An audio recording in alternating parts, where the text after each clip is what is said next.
Just one of the many great things about the Fallout franchise is the fact that each Fallout game is different from those that came before. Every game is a new experience and has its own unique spin on the post-apocalypse caused by the Great War of 2077. Fallout 4 is no different, and despite the fact that it's far from perfect, it has many elements that culminate to make it an excellent game for newcomers to the franchise. We've already done a video explaining why we think Fallout 3 is a bad game for Fallout noobs, and even played devil's advocate by listing reasons that it could actually be a great game if you've never played a Fallout game before. But you can't call it a series with just 2 entries, so let's go ahead and make it a trilogy. Settle into a defensible position and crunch into a juicy punga fruit, because I'm Gray, you're watching Gray Gaming, and today we're showing you 5 reasons Fallout 4 is the best Fallout game for noobs.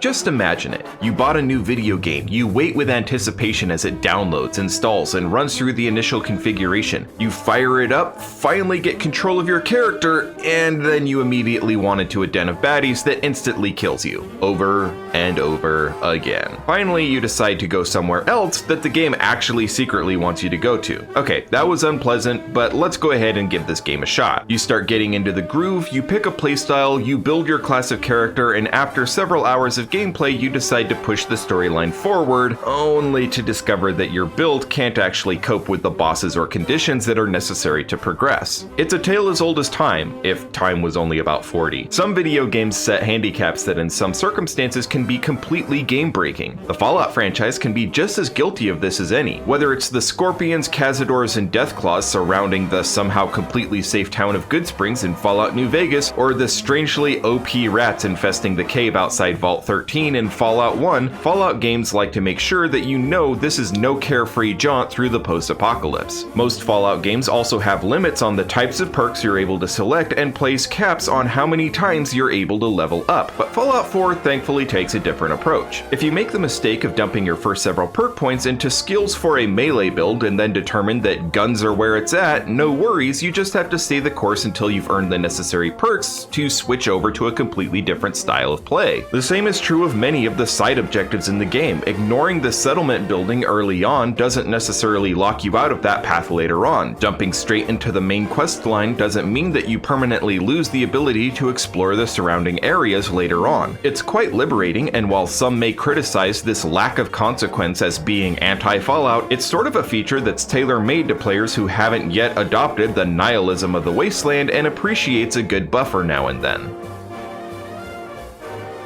When Bethesda released their first Fallout game in the form of Fallout 3, more traditionally known as Oblivion with Guns, there was a lot of room for improvement. The introduction of a gun-heavy combat system, most akin to a first-person shooter, was an interesting take on the Fallout recipe, but it was clear that Bethesda had no idea how to build a first-person shooter. They kind of just slapped guns over the archery skill in Oblivion, and basic things you would expect to be able to do, like aim down sights, is not actually a thing you can do. Also, since this was Oblivion with Guns, weapons deteriorated with use, meaning that you had to continuously pay attention to the condition, search for examples that you can use as parts guns, and possibly even have to ferry around and store several just to be able to repair your weapon. This was immersion breaking as heck. New Vegas kept the weapon condition mechanic, but thankfully deigned to give us that most basic of marksmanship skills, the ability to use the sights on our weapons. Fallout 4 actually kind of went a bit too far for some fans. Not only does weapon condition no longer deteriorate and you get the ability to use the sights, but you also get to modify and improve your weapon, increasing its effective range, its damage, changing the style of sights to match a player's needs, and the gunplay is actually quite good and satisfying. An interesting feature of Fallout combat is the Vault-Tec Assisted Targeting System, or VATS for short. VATS allows a player to select specific enemies, objects, or limbs to target, and by spending action points attempts to immobilize or even defeat them from the relative safety of a twice-removed computer screen. However, in all prior versions of Fallout, from Fallout 1 all the way to Fallout New Vegas, VATS seems to completely stop time, allowing you to take a bathroom break, handwrite and mail a thank you note to your granny who still doesn't know how to use email, and eat dinner with the family before leisurely deciding how you want to proceed and continuing with the gunfight you've found yourself in. Fallout 4 is the first of the Fallout franchise to actually acknowledge how absurdly powerful such a system would be, and instead seems to slow your perception of time rather than completely stopping time itself. This makes way more sense and goes a long way toward adding realism to a series that already stretches the limits of the imagination.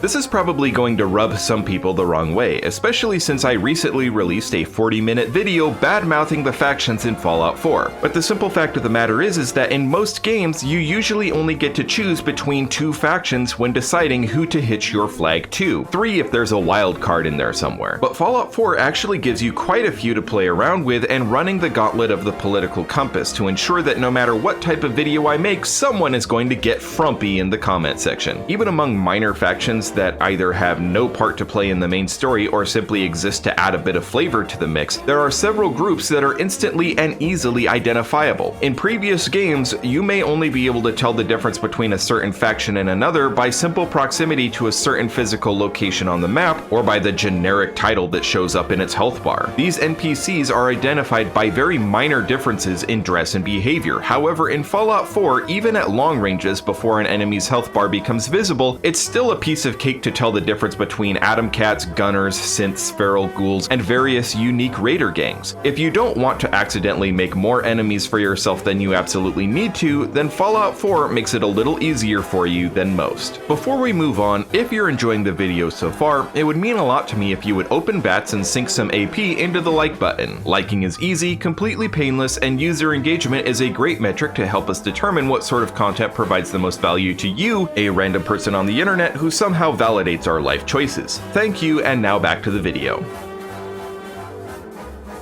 Fallout is home to some pretty gruesome critters. Humans mutated into the creatures now known as centaurs, half coyote, half rattlesnake hybrids, longtime Fallout narrator Ron Perlman.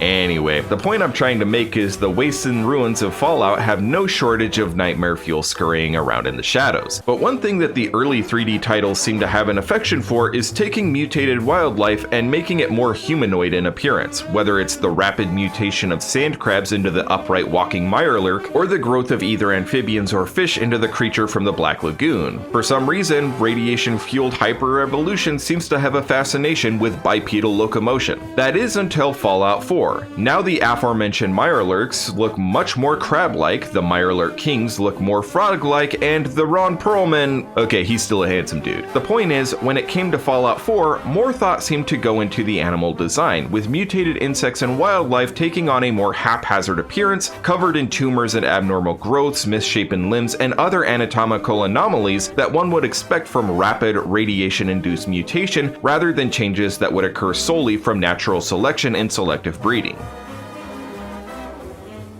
One of the issues longtime Fallout fans have with Fallout 4 is that it can't seem to make up its mind on what sort of game it actually wants to be. With so many different ways to play, things to do, people to talk to, and places to see, the devs just seem to run out of time for tying up all those loose ends with the main story. But all those things that make longtime fans tend to hate Fallout 4 is actually one of the things that makes it a great title for noobs. There's a little something for everybody. People who enjoy real-time strategy, tower defense, or sim-style games can spend endless hours in the settlement building mechanic. The first-person shooter crowd can relish in wiping out entire super mutant clans or fighting their way through the horrors of the glowing sea. Of course, players who love exploring the open worlds of role-playing games can spend endless hours exploring every crack and crevice of the Commonwealth, Nuka World, and the island. Collectors and completionists alike can busy themselves for hours with collecting magazines, bobbleheads, suits of power armor, and unique weapon and armor sets. While I think most Fallout fans would agree that Fallout 4 is not the best Fallout game, the comparatively gorgeous graphics, detailed world design, intriguing premise, and everyone's welcome attitude makes it a great title to introduce new players to this fascinating fandom and leave them craving more. Choosing an introductory title for a new franchise can be a tough decision, especially for franchises that have several titles to choose from released over the course of decades. If you're interested in checking out which Fallout titles you might want to stay away from, you might check out our 5 Reasons Fallout 3 Sucks for Noobs video on the lower left. If you're interested in seeing some of our other great top 5 lists here at Grey Gaming, you can check those out on the top left. Until next time, it's been real, stay safe, and we hope to see you here next time on Grey Gaming.